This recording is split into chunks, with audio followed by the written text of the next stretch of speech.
Wake that ass up early in the morning. The Breakfast Club. Yep, it's the world's most dangerous morning show, The Breakfast Club. Charlamagne the God, Angela Yee. Envy had to step out, but man, we have one of my favorite authors on. I've read, I think, pretty much everything he's written. The Art of Seduction, 33 Strategies of War, Mastery, The Laws of Human Nature, The 50th Law, and of course, The 48 Laws of Power. Mr. Robert Greene is here. What's up, Robert? Oh, not much. Thanks for having me, Charlamagne. Good morning to you. Good Wait, to I talk thought to you the again. Laws of Human Nature, that's not out yet, is it? Or What's it's already that? out? What, The Laws of Human Nature? Yeah. Oh, it's been out for 2 years. Where have you been, I Angela? didn't that one. That's the only one I have read. That's crazy. Okay. Oh, Yeah, that was the it's last been one. out for a couple years. Now, how are you first and foremost? I know you had a stroke a few years ago. How you feeling right now? I'm doing okay. I'm lucky to be alive, which is a good thing. And I'm still in therapy. I can't really walk the way I used to walk, so it's a bit frustrating. But I'm dealing with it, and I'm just happy to be alive. I'm also very happy that I can write another book, that I can be on your show, that I still have most of my brain functioning. So I'm okay.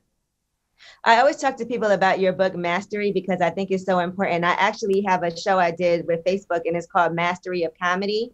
And it's experienced comics that are helping out the up and coming ones, but that is basically based off of some of the ideas from your book, Mastery. Oh, I didn't know that. Well, that's great. You should have had me on your show. Well, it's just a little Facebook show. I always look at you, Robert Greene, as somebody that's like, Too Robert big for that? Yeah. No, I'm not. I'm not too big for that. Did Outliers inspire Mastery? Because Outliers was 10,000 hours. You just expounded on the length of hours.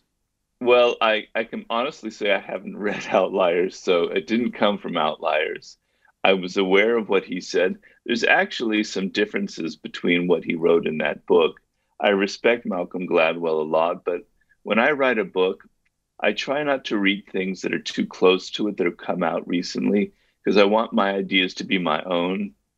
I'm a bit independent that way, so I deliberately avoided reading it, but I respect him. The 10,000 hour rule, which some people now are doubting, actually doesn't come from Malcolm Gladwell. It comes from a very famous study in the 1990s. But Mastery was just sort of coming out of my own brain at a particular moment in my life. What would you say is the difference between, the 10,000 hour theory and what you put in Mastery? Well, I very much believe in the 10,000 hour theory. I was trying to show what would happen to the human brain at 20,000 hours, for instance. So Mastery, the end point, is what I call a mix of the intuitive and the rational. You reach such a point where you probably are almost there, Charlamagne, with how many podcasts you've done, where you have a feel for what you're doing, a fingertip feel. It's almost inside of you. You don't have to think anymore. So at 10,000 hours, you become pretty brilliant and creative in chess, in music, or whatever venture, or in sports. I wanted to go to the next level.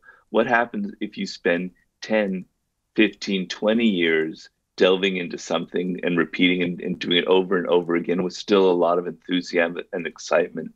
You reach a level that's, to me, almost superhuman, like an Einstein, like a Da Vinci.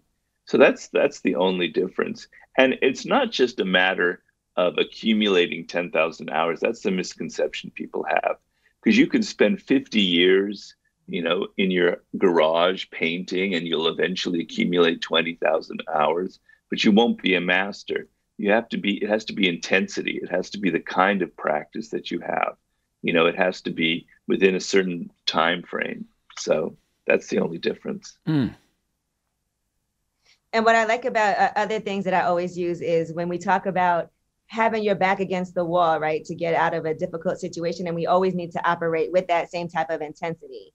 And that's something that I try to practice too, where when you're comfortable, sometimes you don't go so hard, but then it takes for you to be in a really difficult situation for you to say, okay, I'm at my wit's end. It's either do or die right now. And that's when you really spring into action.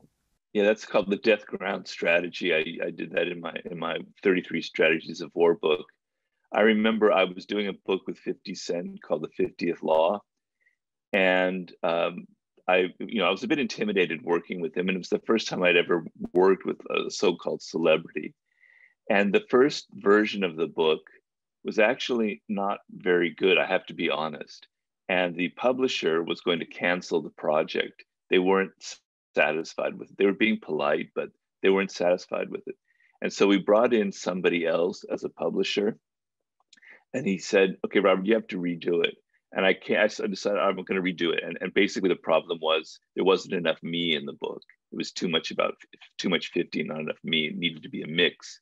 And he said, all right, we'll do what you say, but you have 8 months to write it. I go, 8 months? And there's no way I can write this in 8 months. I've got to rethink the whole thing. It's impossible. He said, well, that's it. It's either that or the book is killed. And I never worked harder in my life. Ideas, it was like what you say, you do it or you die. It was either finish that book or I would have failed in something, and it would have been very embarrassing. So when your back is against the wall like that, you suddenly find energy and ideas and a whole nother level that you never suspected was inside of you. It's interesting that you said you was intimidated working with 50 on the 50th Law, because the book is about overcoming fear. Well, that's good. Yeah, I mean, I don't deny that I'm human. I have fear. You know, when I met 50, he was actually said later on he was a bit intimidated by me. You know, the guy who wrote the 48 Laws of Power. We're now good friends, but you know, he's a lot more famous than I am, and I wanted the book to be something he was proud of and that was really good. So having a little bit of fear, to me, that level of fear where you think that your project, that your book isn't necessarily the greatest, that you have to up your game, that you have to make it better and better, that kind of level of fear can be productive. But the other fears that we talked about in the 50th Law are very debilitating, particularly now in the pandemic. So, you know, I want to go back to something you said about mastery, because it's almost unfair that we age physically, because you know, you really don't become a master until later in your life, just based off experience, right? Is that why LeBron and Tom Brady are such anomalies? Because they're able to maintain physically, and so mentally they're just masters at their craft? I think it's a combination of both. You know, you look at the two of them, and what they have in common is that they're incredibly good shape. And it's not just working out and their physique. They also have an incredibly good diet, right? And so they understand that you have to treat the whole body, and they're also very much into the mental aspect and keeping the mind fresh and not, you know, it could get kind of boring playing basketball for so many years, the same game over and over. You can get burnout. And to be at his level, 35, 36 years old, and to still feel like a kid and be excited, that takes a lot of work. So it's a combination of the mental and the physical as well. And it would be amazing if people in any venture, sports or writing books or podcasting, if you could go on till you were 80, 90, 100, imagine the wisdom that you would have at that point. But that's just not how we're built, you know? Yeah. So you and 50 Cent have a show together? What's that? You and 50 Cent are working on a show together? Oh, yeah. Well, we're working on a thing for Netflix. It's based on the 50th Law. We're working with Kenya Barris, the great showrunner and writer and director, the guy who does Blackish and Black AF. And I don't know how much I can say about it because it's just in the preliminary stage. It would be for Netflix. I think it'll be pretty awesome. But basically, the gist of it is it's a young kid from a neighborhood not unlike 50s and Southside Queens who finds a copy of the 50th Law. And he kind of uses it to navigate a very dangerous environment, kind of rise to the top sort of thing. So that's the gist of it. No, I love that. And I wish people would do that more. Like, you know, that's what Steve Harvey did with his book, Act Like a Man, Think Like a Lady. Right? And I wish people would do that more with books. That should be very interesting. Yeah, I'm very excited about that. And then we're also trying to get the 48 Laws of Power onto television. I've been trying to work on that for 16 years. Didn't Drake have that? I thought Drake was doing that. He did, but that was with a company called Quibi that went bankrupt. So that deal fell apart. So if you want to do a Charlamagne, it's open, it's available. Don't tempt me with a good time. I would love to. I know exactly where to take it. Okay. I'm gonna hit you after this is over. I'm gonna put you in touch with my agent. Okay. Please. But listen, how did the stroke change your perspective on life? Well, it's not been easy. I mean, I don't want to complain because now people are going through a lot of terrible stuff, with the virus, and a lot of people are dying. But I was someone who was very much into, exercise, to movement. Writing can be very stressful, and my way of de-stressing was taking a hike up here in Griffith Park, or going swimming, or going on my mountain bike. And in doing those things, some of my best thoughts would come to me. And I can't do any of that, right? So I'm sort of trapped here in the house, and I have to learn. I still can do other forms of exercise. I've had to change my whole way of thinking. But on the other hand, it's really made me work on myself, because I have flaws as well. Some of them are my impatience, the fact that I really want things to happen right now. I've had to become much more patient, and in a way a little more humble, because I can empathize a lot with people who don't have so much control over their life, whether it's physically or financially or whatever it is. Because for a good year, I was completely dependent on people helping me just eat and do basic things. So it really kind of was a humbling experience. And I'm still dealing with it. I'm still learning from it. But I wish to hell it had never happened. And I often am just thinking back to just the days just before I had my stroke. My life seemed so beautiful, but I didn't realize how beautiful it was.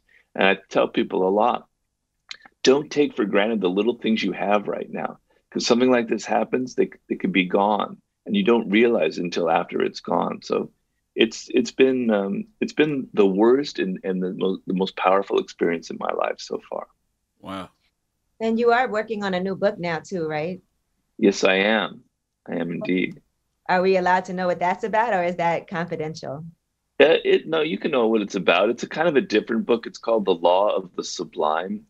And I basically talked about it in Human Nature and in the 50th Law so to me, the book is about the fact that we humans live in a world of limits and conventions and rules and codes. It's kind of like a circle that we inhabit. We don't venture out beyond that. We think what other people think. We are kind of conformists. And moving beyond those limits, moving beyond those conventions is an absolutely awesome experience. You're like exploring a new potential within you. And the ultimate limit is death itself, your mortality.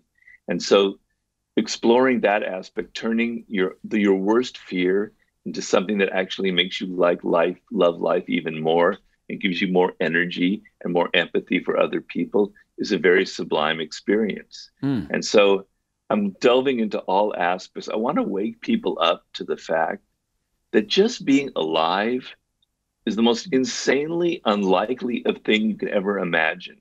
And I explained in the book why all the links in the chain leading from the origins of life on our planet to you, Angela Lee, being there in that room talking to me is utterly astounding. There's no way it should ever have happened.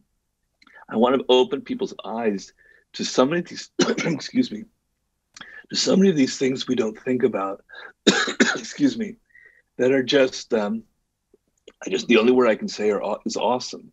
So it's sort of a book that's going to make you sort of wake up to the sublime aspect of just being alive. Take a drink of water, Mr. Greene, because I got questions. I need you to be hydrated, okay? All right. I want to talk to you about The Law of Human Nature. It's a great book, and you talk about why people do what they do and how you can use both your own psychological flaws and those of others to your advantage at work and relationships and life. How much does technology influence the laws of human nature? Because to your point, I think people wake up nowadays and they get online, social media, to even know what to think, to even know what to feel. I don't even think people's natural thoughts are their own. They don't tap into that. So how much does technology influence the laws of human nature? Well, so human nature is something that's something we're not even aware of. It's so deep within us. It comes from literally millions of years of evolution and how our brains are wired. from circumstances completely different from our very sophisticated technological society, how our levels of fear and how our emotions are wired, how we're extremely susceptible to the feelings and ideas of other people around us in our tribe or whatever, and how we're prone to feelings envy, and how the human being can feel aggressive and tribal, etc. And so technology hasn't changed that.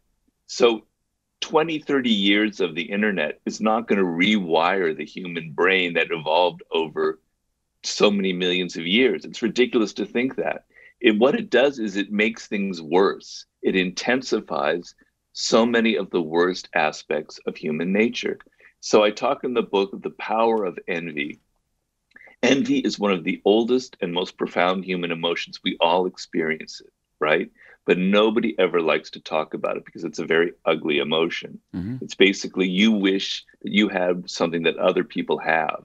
And if it gets ugly enough, you act upon it. Mm-hmm. Well, social media, in which we are aware on a level unimaginable 10, 20 years ago of every little thing going on in your life, of all the wonderful relationships you're having, of all of the great places you're visiting, all your wonderful travel experiences, etc. It's just a machine for generating envy among people. And we see that having political consequences and profound social consequences. And so the idea that the fear of missing out, you have to feel like you're doing what other people doing. We're natural conformists is part of human nature. And this only kind of makes that worse. And then the fact that we have a dark side. I talk in the book that we have a shadow. There's a dark side to our character. Every single person has that. Well, on the internet, where you're basically anonymous, where you don't pay any consequences for being mean-spirited, for bullying, for saying the stupidest things, you can just trot out all of the worst parts of your character and pay no consequences. So it's just this pool of all the worst parts of human nature that can just kind of sit there and fester. I mean, there's a good part of social media, I don't deny that, but it hasn't changed human nature. It's just showing a very powerful spotlight on it. Man, that's such a good point, especially when you think about, the dark side and how everybody has a dark side, because, you can look back at old tweets or, old video or everything, and you can be looking at yourself and be like, Jesus Christ, who was that? You know what I mean? But you were fueling the machine that is social media because that's what was the gas that made it go at the time. Yeah, it lives off of outrage. It lives off of constantly generating people being upset and angry about things. And the angrier you are, and the more you kind of spew whatever your ideas are, the more people like you, the more you seem genuine, the more you seem animated and very, full of conviction. So it can be very dangerous. And we've seen it play out, I believe, in the Trump era and some of the horrible things we went through for 4 years with his Twitter feed, et cetera. Mm-hmm. Now, I want to talk about, there's been a lot of conversations lately about ownership and entrepreneurship, and you have interesting things to say about self-reliance and how partnerships and how you kind of have to have ownership in things so that you're not relying on other people. Do you think that's a trait that anybody can have? Well, we're all wired differently. Some people are not entrepreneurial by nature. They have higher levels of fear, for example. And so there are people out there who are better off working for a large company. My father, God bless him, I loved him dearly. He worked for the same company for 40 years. He was basically a salesman and he's kind of working on his own, but it was with this one company. So some people aren't wired for that. But the world that we live in, I think, is just a place now that kind of rewards that sort of spirit. And we're in a period coming out of the pandemic where all the signs seem to indicate that we're heading towards some kind of boom, some kind of economic boom. There's going to be incredible opportunity out there. People are dying for all kinds of new experiences. I know that for myself. We're all been cooped up in our houses, our apartments, and we're yearning for something new. And so there's going to be insane opportunities out there for starting your own business on any level. And so, you have to deal, though, first with your levels of fear. Because what happens with people is they say, I have a great idea, but I'm not ready yet. I need to find the financing. I need to find the help. And I always tell people, go before you think you're ready, because you're going to learn a lot more when you try something, and you're going to find, like we talked about, the death ground strategy. It's either get this thing off the ground or you're going to lose a lot of money. You'll find a whole other level of energy to you. But I think all of us can learn to be self-reliant. We just have to deal with that first initial fear of failure, of being on our own, et cetera. And that's sort of what the 50th law was about. Right. How do you get over your fear of what you don't understand? Because, to your point, there's going to be a lot of new ways to make money. But when you look at these things like NFTs and all this other stuff, Bitcoin, if I don't understand it, so I'm kind of scared of it. So I may not invest. So how do you tell people to get over that? Well, you don't want to necessarily invest in NFTs. I mean, I don't know what that, people are coming to me now with all sorts of weird ideas about that. I don't even really understand it. But essentially you've got to, it's your own attitude towards life that is the key here. So when it comes to an investment like that, you have to do some research first. You can't just suddenly do something because it's new and different and shiny, right? I mean, Bitcoin has ended up lasting longer than we thought. It seems like something that's legitimate. But some of these things are kind of flash in the pans. You have to understand, you have to be able to distinguish what's real and what's fake out there, because there's a lot of fake opportunities as well. But, I remember, it's a little bit not analogous, but sort of is.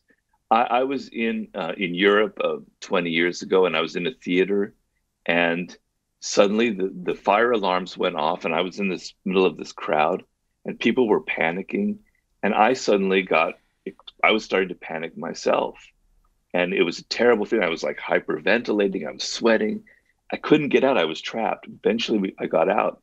Since then I had terrible claustrophobia for several years. I couldn't be in an elevator, I couldn't be in a crowded room, and I decided I got to get over this. So I forced myself to get into crowded elevators, which was my worst fear. I forced myself to start flying on airplanes. You have to confront your fear, your worst fears, and you have to actually do them and realize that your fear was exaggerated, it was overblown. So sometimes doing the thing that you fear the most is the best way for realizing that you don't have to be so afraid of it. That's going to be interesting after this pandemic, because I feel like a lot of people have fears. Like right now, no one wants to get in a crowded elevator. Are we ever going to overcome that? Well, yeah. Don't want to go outside without a mask. People are saying even after this, they plan to keep on wearing masks. People don't want to get the vaccine. They're scared because they don't know what it is. And obviously, the history of vaccines here in the United States with the Black community hasn't been a positive one. So what do you say about things like that? Well, it's understandable, and I'm dealing with myself. I'm going to get on Friday to get my first shot myself. So that should help. But, it's natural to be afraid. The human brain is wired in such a way that we almost can't help it. Our minds sort of gravitate towards the worst aspect of some kind of phenomenon. We think of the worst thing that could possibly happen to us. But, you have to get over it. I mean, there's a quality of life that we have to consider, right? And life involves risk. You could have a stroke tomorrow. You could be hit by a car tomorrow. You could be in an automobile accident. Life involves risk. You can't live a risk-free life. There's always going to be infections around. A friend of mine who's a scientist said the coronavirus is going to be around for the next 50, 100 years. It's going to be like the measles or something. People are just going to have to deal with it. Are you willing to curtail all the things that give you pleasure in life? Do you want to just live in a safe little bubble? Is that really living in a way? So you have to understand that life involves some amount of risk. You don't want to be foolhardy. And I wear a mask, etc. But when this lifts in a couple of months, which it will, I mean, we're so locked in the moment, we have no perspective. But in 3 months, it's going to be totally different out there. Mm-hmm. And so you've got to be willing to kind of discard some of these irrational fears. When enough people have gotten the vaccine, it will be reasonably safe to go back out into restaurants and to get into crowded elevators. You still might wear a mask. But do you want to live like we've all been living for the last year? I don't think so. I think you want it's not the human spirit. So that's how I would answer that. You know, a lot of people nowadays, you know, to go back to the 48 Laws of Power, they stir up waters to catch fish, right? But we call them trolls now. Oh, right? God. Is the prize worth it for a troll to stir shit up just because? Yeah, I mean, it's that's what I talked about when I was mentioning the dark side of human nature, you know. So normally the reason where the dark side comes out from is when you were a kid, you were kind of this complete person. You had an aggressive side, you had a kind side. You would pull your sister's hair, you would tease her, you would do all kinds of mean things to her, like I did to my sister. And then you could be kind and sweet. And slowly over the years, it's kind of pounded out of you. You have to be a good person. You have to be nice. You have to be polite. You have to hide all of that dark energy that you felt when you were a child. And then you get older and you want to act out on it. Well, some people have that more than others. They never quite grew up. They feel like that kind of repressing that dark side was they lost something very valuable about themselves. They're yearning to let it out. And so trolling is the absolute best way at it, you know? And social media is like the perfect instrument for being a troll. You know, you can say the worst possible things and get under people's skin. And we're all volatile. We're all emotional. I've dealt with it myself. When I had Laws of Human Nature out, I would posting things out on Facebook, and these really bitchy, mean-spirited people would come out of the woodwork and would post the stupidest comments. I mean, I can withstand people being malicious and all that, but I can't stand stupidity where they actually think they're smart and they have some kind of counter argument to a book I spent 5 years researching, and they in their little apartment on their computer, who's maybe spent 2 hours thinking about it, they know more than me. You know, it really gets you angry. But I found, you know, I'm not going to deal. How do you deal with a troll? The best way to deal with them is to ignore them. Don't feed the trolls, as we say, you know. Right. And we all dealt with it with Trump, to be honest with you. I don't want to get too political, but he was like the troller in chief, the president troll of our country. And he knew how to get under everybody's skin and rile them up. And I spent 4 years getting continually riled up by his trolling maneuvers. And it's a great relief to not to have that anymore. But you have to, when you're dealing with a troll, you have to control yourself, because their power lies in getting you angry and upset. And if you refuse to get angry and upset, if you refuse to take the bait and respond to them, then they feel like, you know, then they feel challenged. They feel like they didn't win. So that's the best response to a troll. That is so true, because the more you respond, they're like, yes, I got them to say something back to me. If you lose control of yourself, then they won. And so that's why it is important to just act like it didn't happen, keep it moving, because if not, you're just feeding into it, and then it becomes a bigger story. That's one of the laws of power, is learning the power of ignoring things. Ignoring is the best revenge. Kind of just let it pass. You're too good for it. You're too powerful. It doesn't concern you. You know, in light of the Me Too movement, right? Do you regret anything you wrote in The Art of Seduction? Because you even refer to targets of seduction as prey, choose the right victim. Would you change any of that now? I think I would. I wouldn't change the gist of the book, but I would. It's interesting because I've been having this discussion with a few people who've been interviewing me lately, some feminists, etc. And yes, I would change the word victim. I think that's inappropriate. And I would maybe change some of the predator-prey stuff. And there is one chapter in there that I would change the title and maybe lighten it up a little bit, which is about isolate people, you know, which is kind of a dangerous thing. Mm-hmm. And I read some stories recently of people who didn't necessarily read the book, but have done something similar. And it's a bit ugly. But the gist of the book is about seduction, and seduction itself is a kind of a taboo thing. It involves doing things that we normally wouldn't do. There has to be a level of transgression to it. There has to be a naughty side to it. If seduction is just this cleaned up world where we're all just being polite and respectful, it's not seduction anymore. You know, it's got to have a little bit of an edge to it, a dark side to that. And I think that, you know, we live in kind of slightly puritanical times. Ooh. I believe. Ooh. No? Yeah, I like puritanical. Now I like that because me and my homeboy Van, we always talk about, you know, there's these purity tests that you just won't be able to pass ever in life. Right. But for whatever reason, we live in an era where everything has to be pure. That's impossible. Yeah.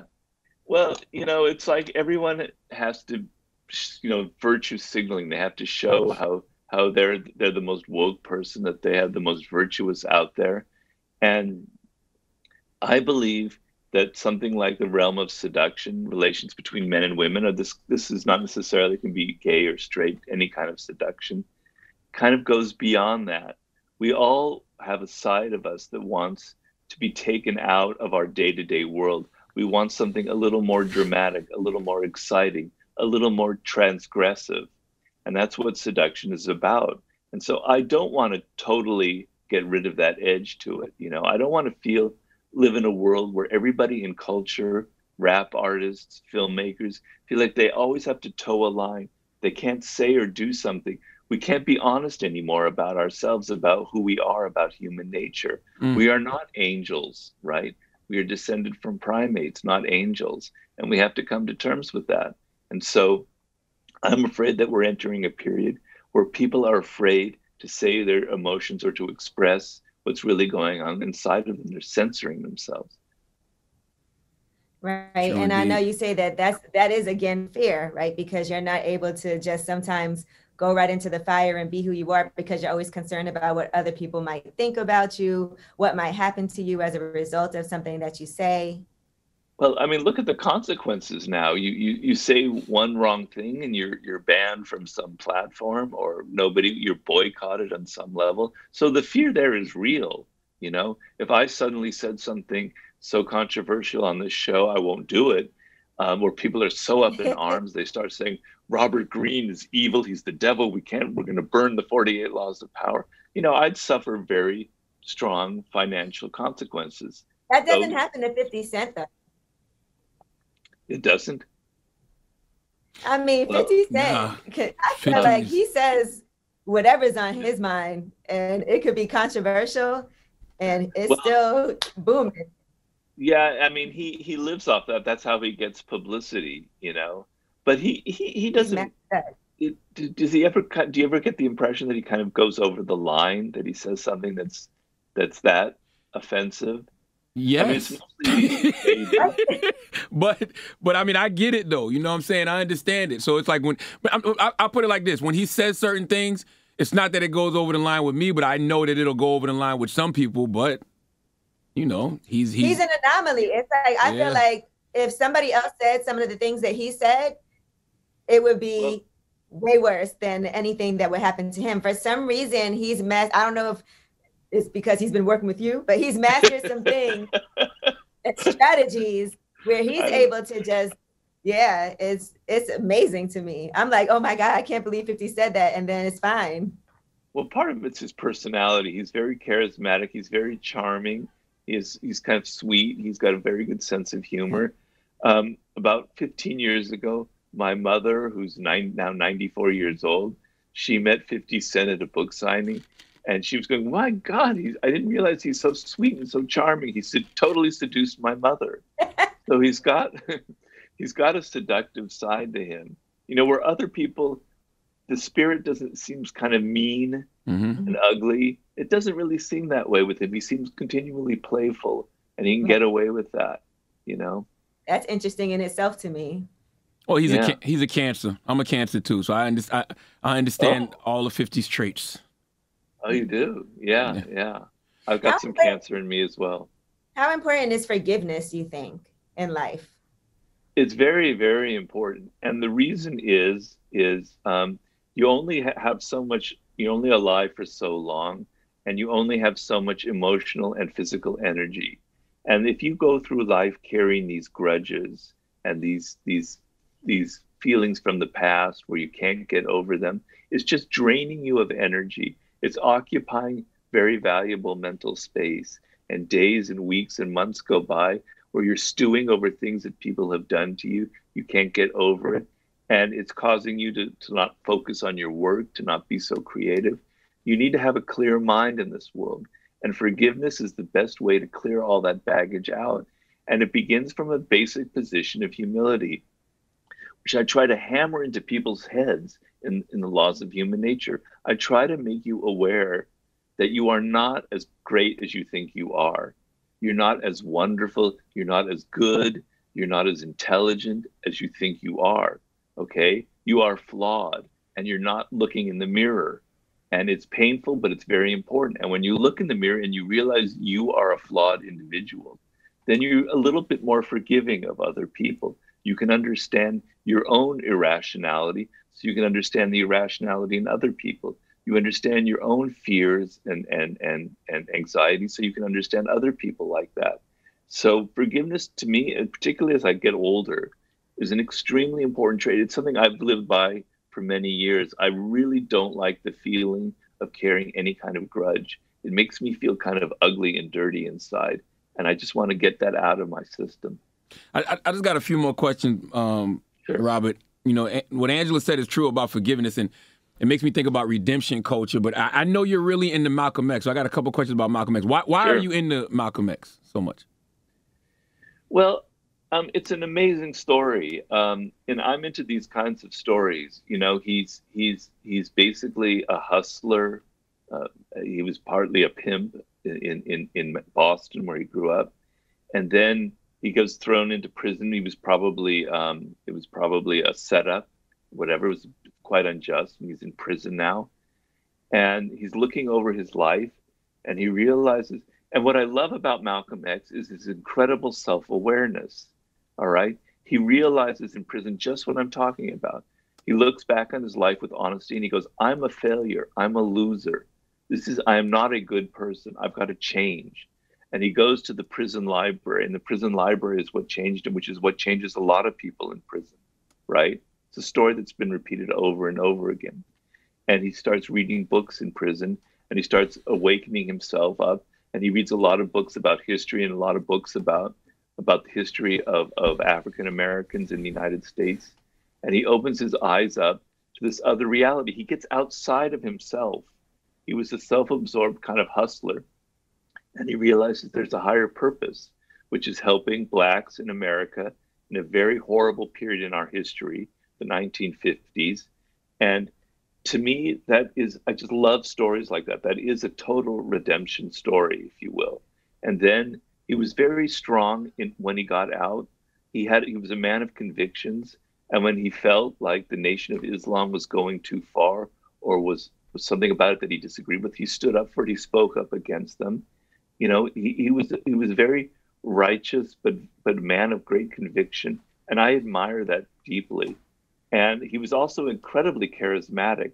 If you look at any of the videos of his speeches, he was a powerful, powerful speaker.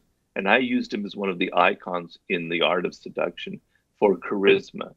And I say that charisma is like a light that's inside of you that animates all of your gestures. You know, people don't see the light, but it lights up your eyes, your hands, your voice.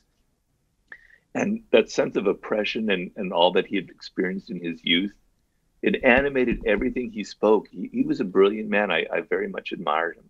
You know, and the reason I brought him up is because of the whole redemption thing, right? Like, this generation, I always say, would never let Malcolm Little evolve into Malcolm X, right? So how do you grow when people try to bring up all the dark energy from your past? You got to ignore them. You know, I mean, I think there is some room for redemption in our culture. Maybe I'm wrong. Maybe I'm being Pollyannish here. I mean, I think if somebody, you know, if they do it right, if they're able, if it seems real and authentic, the problem we have in our culture is people apologize for their past, and it's completely fake. Yeah. Right? They're doing it trouble because they're called out, and they're afraid for their livelihood. And we can read it. We can smell the inauthenticity on their face, on their voice. You know, they're like a hostage that's being read a letter that they're having to say, yes, I now agree with these new codes, etc.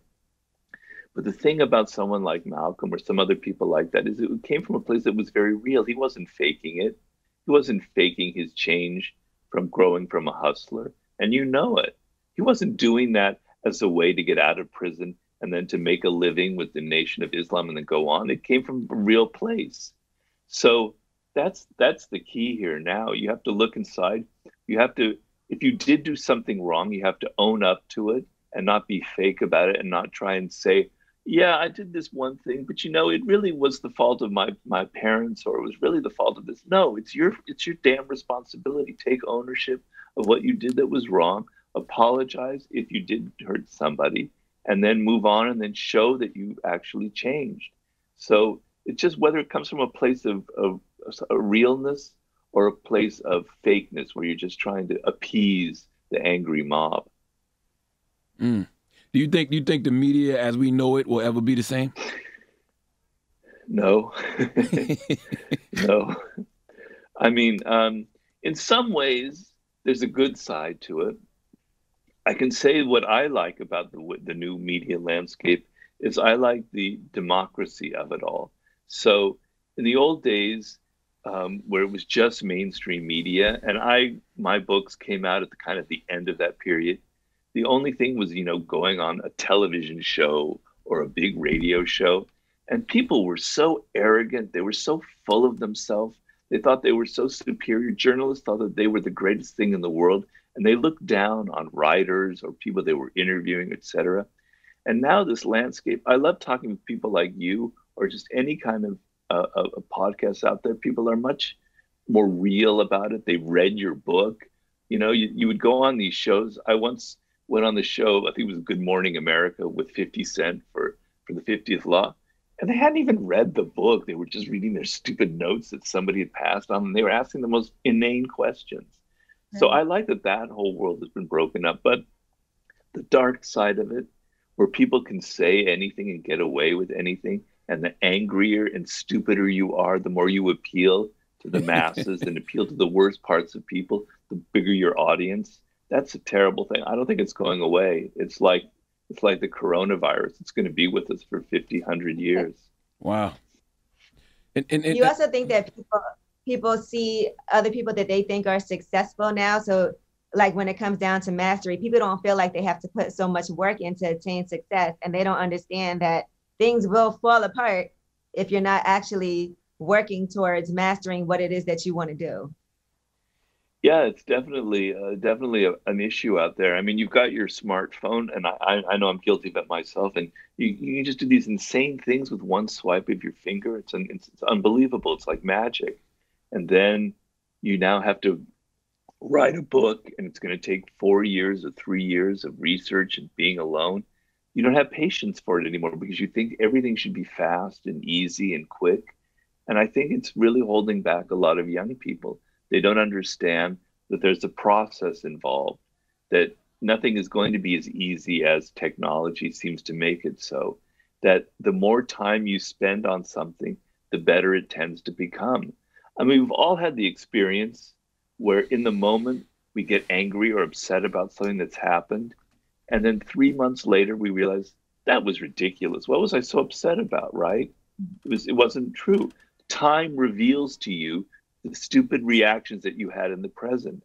Time reveals to you the flaws in your ideas and your projects. As you come up with some idea and then people respond to it and they don't like it so much, now you have feedback and you have to go through this process. And the process is beautiful. It's where power lies. It's actually more fun that way. The longer you take, the more you create something brilliant and something that's going to last, the more fulfilled you are. So I want people to understand that going through that process, working hard, being disciplined is not an ugly or negative thing. It's actually a beautiful thing. It's how anything great is achieved.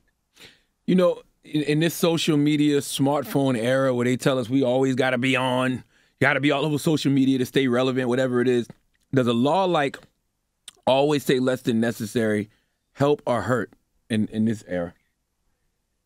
Well, it's a great question. I mean, I practice always say less than necessary. And it's also another law about using absence to create honor and respect. Mm-hmm. Where if you're out there too much, you become too familiar and you lose any kind of aura of mystery. But Nowadays, we have the attention span of a flea. You have to like constantly be out there and constantly be showing people what you think.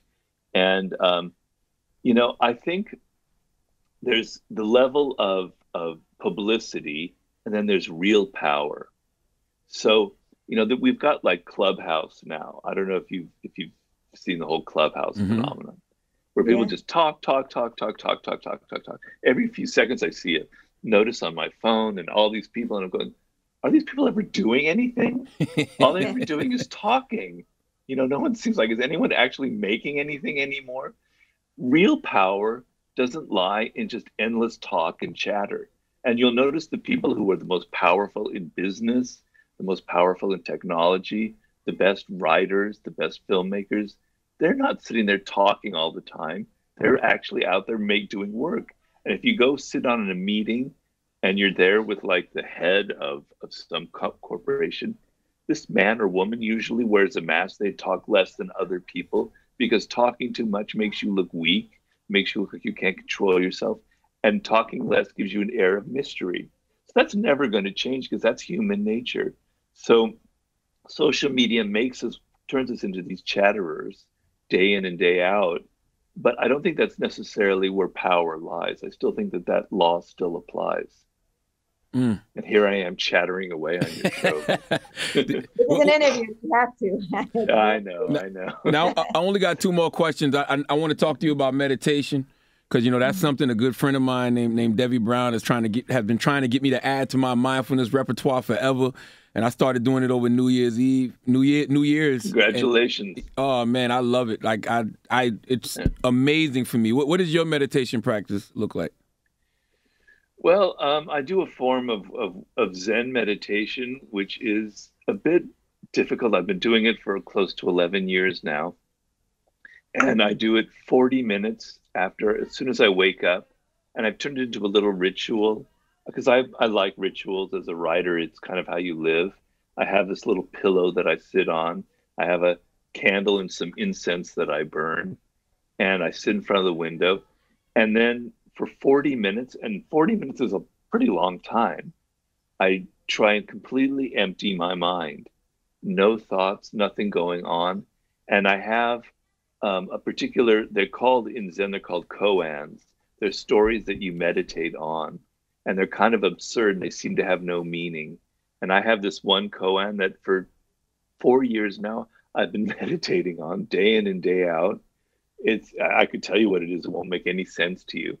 But, and it's hard to explain, but now it's starting to make sense to me. It's actually like inside of me. And this word that I'm repeating that it means emptiness is like so powerful. I just have to repeat the word and I feel this totally different energy. I can honestly say that meditation has saved my life. I don't think I would be here without it. Wow. I'm too restless. I'm too nervous. I have too much energy. And I'm thoughts that I can't control. And it has totally altered me. So I'll find myself now when somebody says something that's kind of gets under my skin. In the past, I would just kind of say something snide back at them. Now, I don't even care. Why do I care? It doesn't matter to me. It just goes right off my back. It's altered me from the inside out. And in this world today, with so many distractions, with so many things in our face, people have to meditate. I mean, if you can, it's life-saving. It's the most important thing for you. Yeah, I do the same. I repeat my mantra. I got my one mantra I repeat over and over and over, count out my 18 beads. And then after that, I just sit there. And then it's like you wake up, you like, whoa. Great. I love wonderful. It. My last question, do you think we'll ever have a true understanding of power and human nature?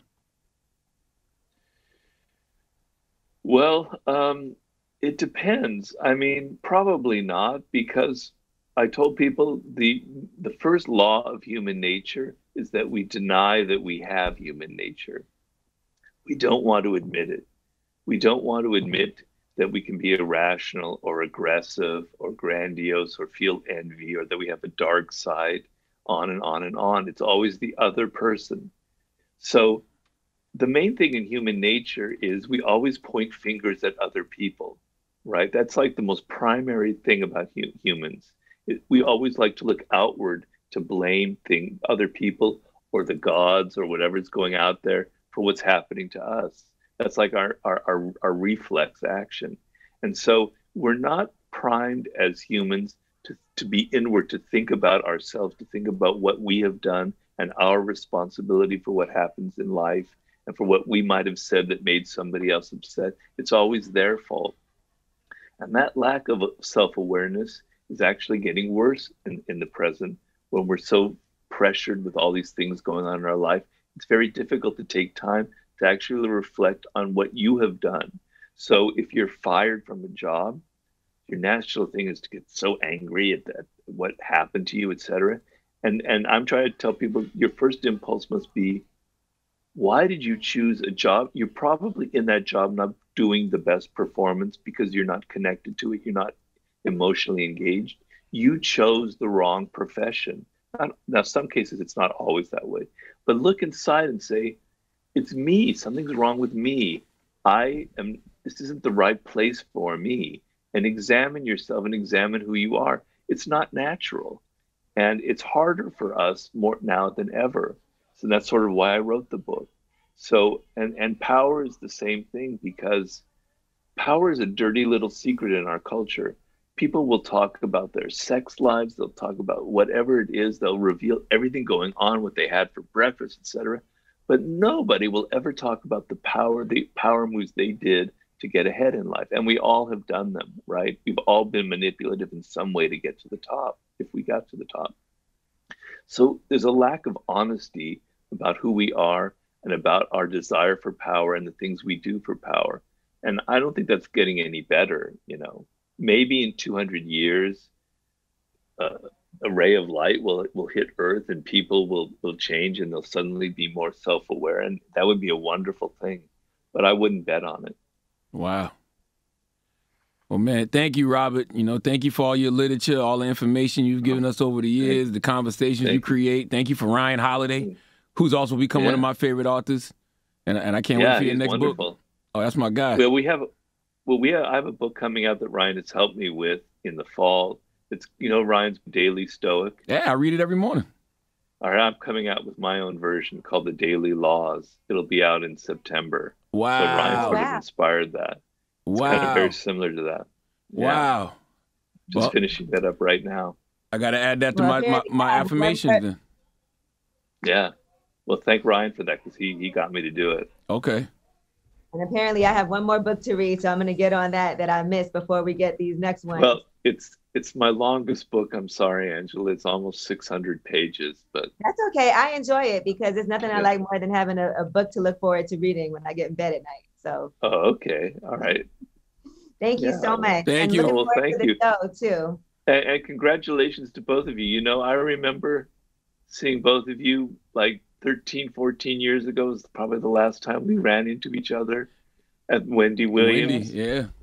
And Angela, was I with you? When I was at Sirius. Yeah, and then were we with Riza one time?